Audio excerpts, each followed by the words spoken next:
Recording को बार बार सुनकर समझने की कोशिश करती है वो कि डैडी कहना क्या चाह रहे थे। वो ये रिकॉर्डिंग अपनी मॉम को भी सुनाती है। तो दोस्तों उसकी मॉम बताती है कि बेटा जब तुम बैंकॉक चली गई थी ना अपने कॉलेज की पढ़ाई करने के लिए, तब से तुम्हारे डैडी मुझसे कांटेक्ट किया करते थे, पर सिर्फ साल में एक बार, क्योंकि अर्थ का एक साल उनके स्पेस टाइम का 1 मिनट के बराबर है। तो स्टेला कहती है पर दोनों पारंपरिक कहानियों के अनुसार तो हमारा 1 साल उनके 1 दिन के बराबर था, यानी डैडी डीमन वर्ल्ड में नहीं बल्कि कहीं और चले गए हैं। तो मॉम कहती है कि हाँ वो किसी दूसरे टाइमलाइन के स्पेसशिप में कैद हो गए। हमारी दुनिया में 30 साल गुजर गए पर वहाँ पर अभी सिर्फ 30 मिनट से हुए हैं, और उन्होंने तुमसे कहा है कि पहले ब्रेसलेट हासिल करो, फिर मैजिक रिंग को भी अपने कब्जे में ले लो।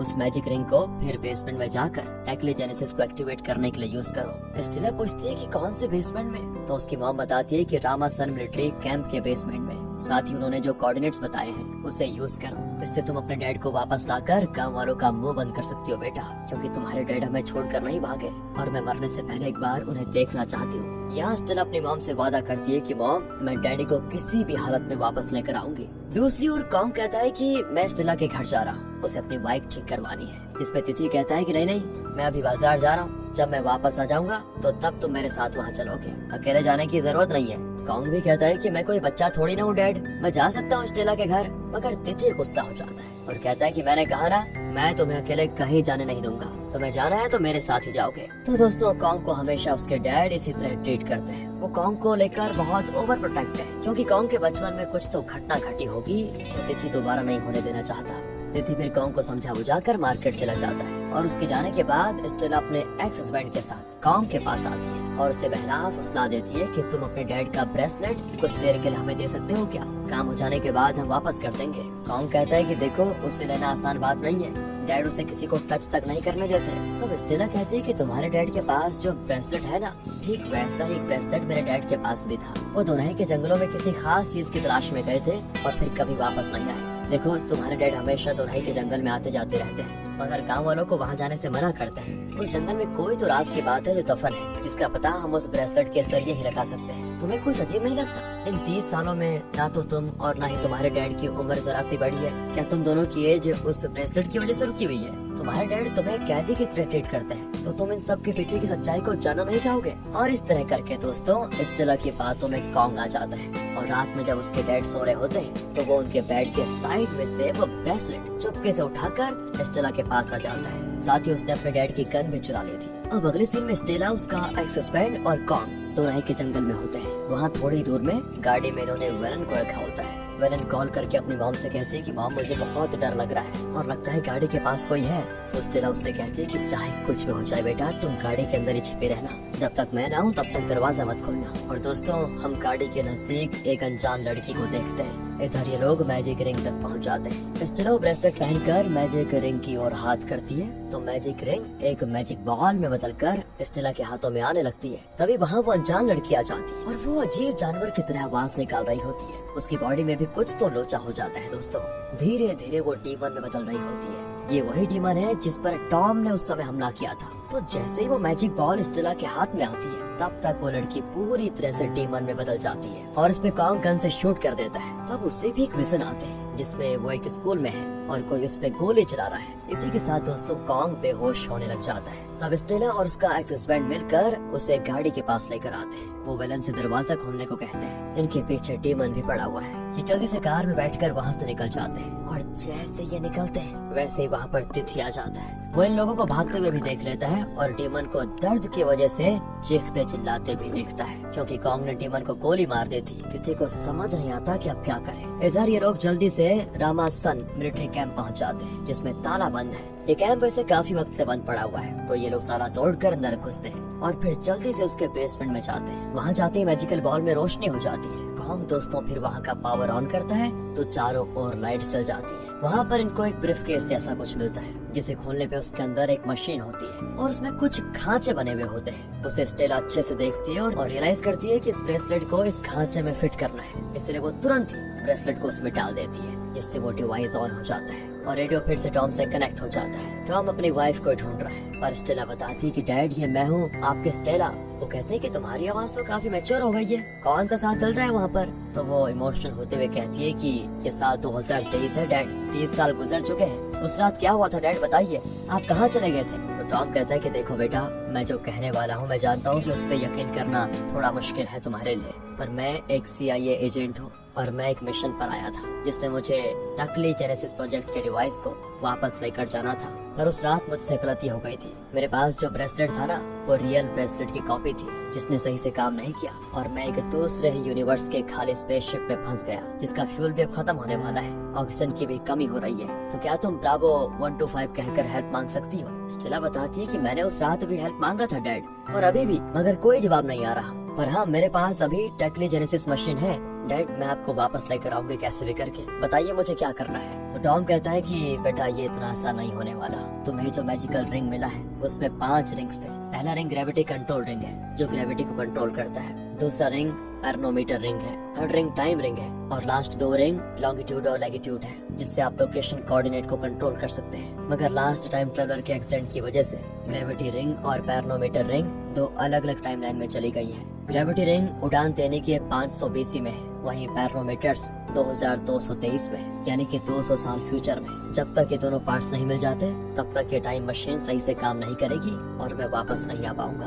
पर हाँ, ये अपने मिसिंग पार्ट्स तक तुम्हें जरूर लेकर जा सकती है, पर इस बात का ध्यान रखना कि खाली जगह में ही टाइम मशीन को यूज करना, वरना ये 5 मीटर के रेडियस की हर चीज को तुम्हारे साथ लेकर चला जाएगा। इसीलिए स्टेला साइड में जाकर वो मैजिक बॉल को हवा में छोड़ देती है और वो हवा में उड़कर मैजिक रिंग में बदल जाता है और तेज रोशनी के साथ ये लोग 5600 BC के बानचियांग में पहुंच जाते हैं, जो कि फ्यूचर में यूनेस्को की एक हेरिटेज साइट बनने वाली है। अब स्टेला को ग्रेविटी रिंग दिख जाती है, पर दूसरी साइड इन्हें 2-4 लोग भी दिखाई देते हैं। स्टेला का एक्सेस में बड़ा एक्साइटेड होकर कहने लगता है कि हेलो केवमैन्स, मगर नहीं दोस्तों, वो तो ज़ॉम्बीज हैं। पर वक्त में इतने पीछे ज़ॉम्बीज कहाँ से आए? अब वो इन्हीं की ओर आ रहे होते हैं तो इन चारों को भागना पड़ता है। स्टेला के एक्सेस बैंड, जिसका नाम अब आपको बता देता हूँ जैम है, उसे पास ही में एक छोटा सा कबीला देखता है, पर जैसे ही वो उस एरिया में एंटर करने की सोचता है तो एक अनजान डोम से टकरा जाता है और अंदर जा ही नहीं पाता। मगर जब स्टेला भागते हुए अंदर जाती है तो वो चले जाती है और उसके साथ साथ फिर जैम,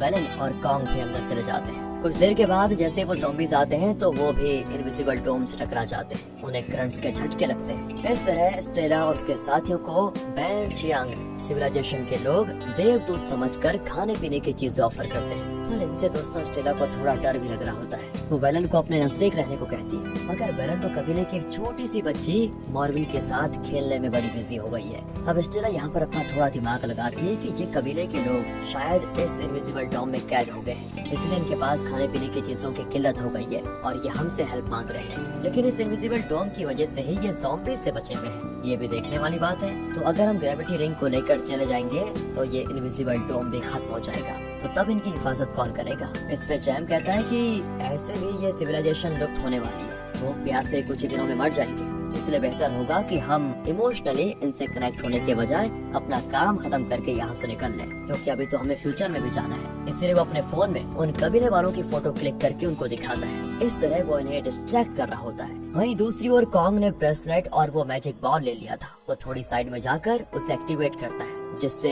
मिसिंग ग्रेविटी रिंग आकर मैजिकल रिंग में जुड़ जाती है और इनविजिबल सेफ्टी डोम भी दोस्तों खत्म हो जाता है, जिससे ज़ॉम्बीज भी अंदर आकर हमला कर देते हैं। तब आखिरकार कबीले वालों को उनसे फाइट करनी पड़ती है। वहीं कॉन्ग जल्दी से अपने साथियों को नजदीक आने को कह देता है, क्योंकि वो जल्दी टेलीपोर्ट होकर 2023 में चले जाएंगे। इसीलिए ये लोग भी जल्दी आ जाते हैं। पर यहाँ पर एक दिक्कत हो जाती है। ज़ॉम्बी अटैक के भाग दौड़ में स्टेला अपनी बेटी की जगह उस कबीले की एक औरत की बेटी मॉर्विन को अपने साथ लेकर आ जाती है और अपनी बेटी को वहीं छोड़ देती है। इससे स्टेला बड़ी बेचैन हो जाती है कि ये क्या हो गया। साथ ही मॉर्विन ने भी रोना शुरू कर दिया था, क्योंकि उसे तो ये लग रहा था कि इन लोगों ने मुझे अगवा कर लिया है। अब स्टेला वापस पास्ट में वेलन को लेने जाना तो चाहती है, मगर कॉन्ग उसे टॉम की बात याद दिला देता है कि जब तक मैजिकल रिंग कंप्लीट नहीं हो जाता ये बस अपने मिसिंग पार्ट को ढूंढने की ही कोशिश करेगा। यानी अगर अब हम इस मैजिकल रिंग को यूज करेंगे तो पास्ट में जाने के बजाय फ्यूचर में पहुंच जाएंगे। स्टेला इस बारे में अपने डैडी से बात करती है, तो वो उसे समझाते हैं कि कोई बात नहीं स्टेला, एक बार तुम मैजिकल रिंग के आखिरी मिसिंग पार्ट को कनेक्ट कर लोगी, फिर अपने हिसाब से किसी भी टाइमलाइन में जा सकती हो। यानी कि तुम अपनी बेटी वेलन और मुझे दोनों को बचा सकती हो। जिसके बाद ये लोग 200 साल फ्यूचर में जाने लगते हैं, मगर तभी तिथि आकर इन पे गन पॉइंट करके अपना ब्रेसलेट वापस मांगता है। तिथि कहता है कि तुम लोगों को पता भी नहीं कि तुमने क्या कर दिया है। मैं 10 साल से तुम लोगों के लौटने का इंतजार कर रहा हूँ। इससे सभी चौंक जाते हैं कि हमें गए हुए तो अभी 1 घंटा भी नहीं हुआ है और यहाँ 10 साल गुजर गए। तब तिथि कहता है कि यकीन नहीं तो बाहर चलकर देख लो। और बाहर का नजारा दोस्तों बहुत ही अजीब होता है। टूटे फूटे बिल्डिंग्स होते हैं, जायंट ह्यूमन स्केलेटन्स होते हैं। साथ ही तिथि बता रहा होता है कि तुम लोगों की वजह से सारे टाइमलाइंस में उथल पुथल मच गई है। तुम्हारे जाने के बाद दोनाही के टीमन ने सारे गांव वालों को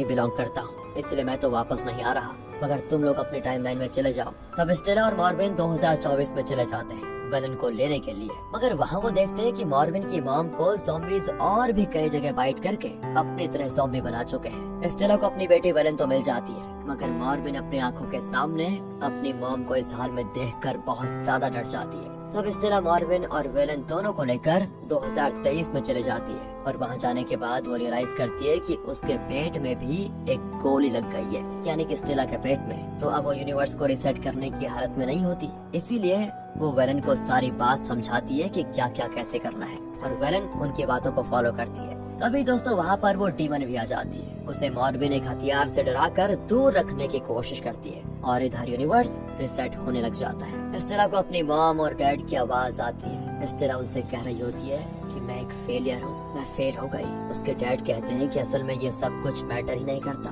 जो होना था वो होकर रहेगा, वो हो गया। वहीं स्टेला की मॉम हमेशा की तरह कहती है कि बेटा अपने डैड की बातों में मत आओ, माना कि ये दुनिया बहुत बड़ी है और हम उसमें रह रहे दाने के बराबर हैं, मगर फिर भी जब तक हम एक दूसरे से प्यार करते हैं हर एक छोटी चीज मैटर करती है, इसलिए होप मत खोना। Good luck. स्टेला अपनी मॉम डैड दोनों को आई लव यू कहती है दोस्तों, और तब हर टाइमलाइन रिसेट हो जाती है। स्टेला की जब आंख खुलती है तो वो खुद को अपने घर पर पाती है जहाँ वेलन उसे जगा रही होती है। स्टेला को लगता है कि मैंने जो कुछ भी देखा महसूस किया वो सब एक बुरा सपना था, मगर वेलन उसे बताती है कि वो हकीकत थी। फिर स्टेला अपनी मॉम के पास जाती है, उन्हें हक करके इमोशनल होते हुए सारी बात बताती है। उसकी मॉम भी उसके आंसू पोंछते हुए कहती है कि बेटा सब ठीक है, घबराने की कोई जरूरत नहीं है। अगले सीन में हम मॉर्विन को स्टेला की फैमिली के साथ देखते हैं, जो धीरे धीरे बोलना और पढ़ना लिखना शुरू कर रही है। वहीं स्टेला गाँव के स्कूल में टीचर बन जाती है और उसने अपने पास अभी भी मैजिकल बॉल रखा हुआ है जिसे वो घूरती है आखिरी में, और इसी के साथ ये मूवी यहाँ पर खत्म होती है। यानी कि दोस्तों साफ है, जो हो गया सो हो गया,